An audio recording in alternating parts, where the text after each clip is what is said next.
SRM వచ్చింది, విట్ వచ్చింది, అమృత్ వచ్చింది, ఎస్ఎల్ఆర్ఐ వచ్చింది, పనులు ప్రారంభించాం. Bits Pilani one of the most beautiful campus ఇక్కడికే వస్తా ఉంది. పనులు మీరు చూస్తే వెంకటేశ్వర స్వామి దేవాలయం పక్కన, ఈ యొక్క వెస్టర్న్ బైపాస్ పక్కన బ్యూటిఫుల్గా వచ్చే పరిస్థితి వస్తుంది.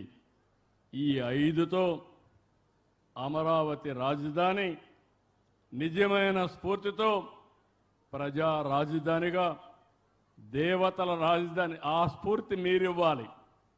మొన్న మీరందరూ కూడా ఒక పని చేశారు, ఒక స్ఫూర్తిదాయకంగా ఇచ్చారు. శాశ్వతంగా ఆ స్ఫూర్తి ఉండాలంటే మీలో ఎప్పటికప్పుడు చెప్పుడు మాటలు వదిలిపెట్టి రాష్ట్రం అంతా కూడా ఆలోచించాలి. ఇది ప్రారంభం మాత్రం. నాకు ఒక ఆలోచన ఉంది. అమరావతి నెంబర్ 1 క్యాపిటల్గా భారతదేశంలోనే కాకుండా టాప్ 5లో ఒకటిగా అమరావతి తయారవుతుంది. దాంట్లో అనుమానం లేదు. కొంతమందికి విజన్ తెలియని వాళ్ళు ఆలోచిస్తూ ఉంటారు. అమరావతి అక్కడి నుంచి వస్తే ఈ పక్క మంగళగిరి, తాడేపల్లి ఇంకొక కార్పొరేషన్, విజయవాడ ఇంకొక కార్పొరేషన్, గుంటూరు ఇంకొక కార్పొరేషన్, ఆ తర్వాత ఒక 10 మున్సిపాలిటీలు. చిలకలూరిపేట పక్కన చూసేది సత్తెనపల్లి, తెనాలి, నూజివీడు, ఇవన్నీ కూడా మీరు చూస్తే అనేక కార్పొరేషన్లు అన్నీ కలుస్తాయి. దీనికి ఇంకో పక్కన మీరు ఒకసారి చూస్తే 96 కిలోమీటర్లు internal ring road, inner ring road, 190 కిలోమీటర్ల అవుటర్ రింగ్ రోడ్. కేంద్రం కూడా దాన్ని కన్సిడర్ చేస్తున్నారు. మొన్న నేను ఈ సమయంలో మనందరం ఒకటి గుర్తుపెట్టుకోవాలి, ప్రధానమంత్రి గారిని, కేంద్రాన్ని మనస్ఫూర్తిగా అభినందించాలి, ధన్యవాదాలు తెలియజేయాలి. దానికి కారణం ప్రధానమంత్రి గారు స్వయంగా వచ్చి పనులు ప్రారంభించారు. నేను ఆయనకు ఒక హామీ ఇచ్చాను. 2028 భారతదేశం మెచ్చిన రాజధాని అమరావతిని మళ్లీ ప్రారంభించవలసింది మీరేనని ఆహ్వానించాను. ఆయన వస్తున్నాడు. అప్పటికి పనులన్నీ పూర్తి చేస్తాం. ఈ విషయం మనందరం కూడా గుర్తుపెట్టుకోవాల్సిన అవసరం ఉంది.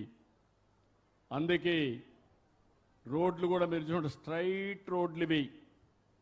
సింధు నాగరికతలో విన్నాం గ్రిడ్ రోడ్లు ఉంటాయని, గ్రిడ్ తరహా రోడ్లని. వాస్తు కూడా బ్రహ్మాండమైన వాస్తు.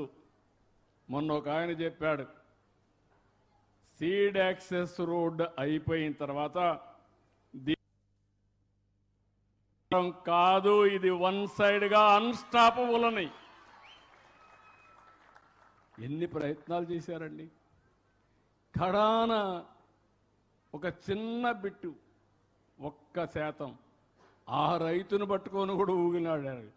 నిన్న కూడా హైకోర్టు క్లియర్గా ప్రజా ప్రయోజనాల దృష్ట్యా మేము ఇంటర్ఫేర్ కామని నిన్న లిటిగేషన్ ఇస్తే కొట్టేశారు. ఈ విషయం మీరు గుర్తుపెట్టుకోవాలి. ఇలాంటి దుర్మార్గులతో రాష్ట్రానికి చాలా ప్రమాదం, పెను ప్రమాదం. అందుకే ఈరోజు మిమ్మల్ని ఒకటి కోరుతున్నాం. 80వ స్వాతంత్ర దినోత్సవాన్ని మనం జరుపుకుంటున్నాం. అయితే ఇక్కడ మనం గుర్తుపెట్టుకోవాల్సింది, 80వ స్వాతంత్ర దినోత్సవ వేడుకలు రాష్ట్రం మొట్టమొదటిసారిగా మన అమరావతిలో చేస్తున్నాం ఎల్లుండు.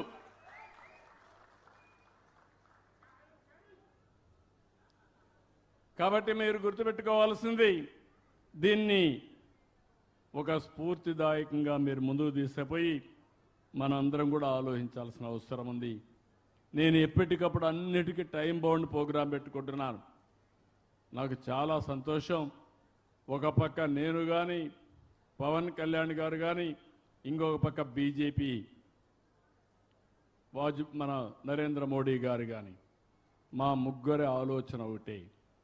ఆంధ్రప్రదేశ్ రాష్ట్రం అభివృద్ధి కావాలి, ప్రజా సమస్యలన్నీ పరిష్కారం కావాలి, మీ జీవితాలు బాగుపడాలని ఏకైక లక్ష్యంతో నిస్వార్థంగా పనిచేసేది ఈ కూటమి ప్రభుత్వాన్ని మరొక్కసారి మీ అందరికీ విజ్ఞప్తి చేస్తున్నా. ఇక్కడికి వచ్చిన తర్వాత 2047 ఇక్కడ ఒక మాట చెప్పాలి. చంద్రబాబు నాయుడు అనే నేను రాజధానికి సంకల్పం చేశాను అమరావతిగా. ఆ సంకల్పాన్ని అనునిత్యం ఫాలో చేస్తూ ఈరోజు ఈ స్థాయికి తీసుకొచ్చాం. 2047కి ఈ అమరావతి రాజధాని నెక్స్ట్ స్థాయికి తీసుకొస్తాం. పవన్ కళ్యాణ్ అనే నేను పూర్తిగా సహకరించి ఇద్దరం కలిసి పనిచేస్తున్నాం కాబట్టి రాష్ట్రానికి ఒక చరిత్ర తిరగ రాయబోతున్నామని మరొకసారి మీ అందరికీ హామీ ఇస్తున్నా. నరేంద్ర మోడీ అనే నేను ప్రధానమంత్రిగా మనకు సహకారం ఇచ్చారు కాబట్టి ఈరోజు ఊహించినటువంటి ప్రగతికి మనం నాంది పలికాం. ఇక్కడ మిమ్మల్ని అడుగుతున్నా అనే నేను, మీరు కూడా అనే నేనే, మీకు ఒక పేరుంది అనే నేను అనే పేరు పెట్టుకొని వికసిత్ భారత్ వస్తుంది 2047, స్వర్ణ ఆంధ్రప్రదేశ్ అవుతుంది 2047కి. మరి మీరు ఎక్కడుంటారు? అందుకే మిమ్మల్ని అడుగుతున్నా అనే నేను, మీరు కూడా ఏం చేయాలంటే ఒక చేత్తో నేషనల్ జాతీయ జెండా, హృదయంలో పవిత్ర సంకల్పం, అజెండా, మీ అజెండా మీరు సంకల్పం చేయాలి. మాటలు చెప్తే లాభం లేదు. మీరేం కావాలనుకుంటున్నారు? ఏ స్థాయిలో ఉండే వ్యక్తి అయినా ఏమి కావాలి అనుకుంటున్నారో ఒక సంకల్పం చేయాలి. ఆ సంకల్పం గుర్తు రావడానికి పిల్లలకు ఒక కార్యక్రమం చేశాం మేము. స్కూల్లో గ్రీన్ పాస్పోర్ట్ ఇచ్చి ఒక చెట్టు పెట్టమన్నాం. ఆ చెట్టు పెట్టి ఎవ్రీడే నీళ్లు పోయమన్నాం.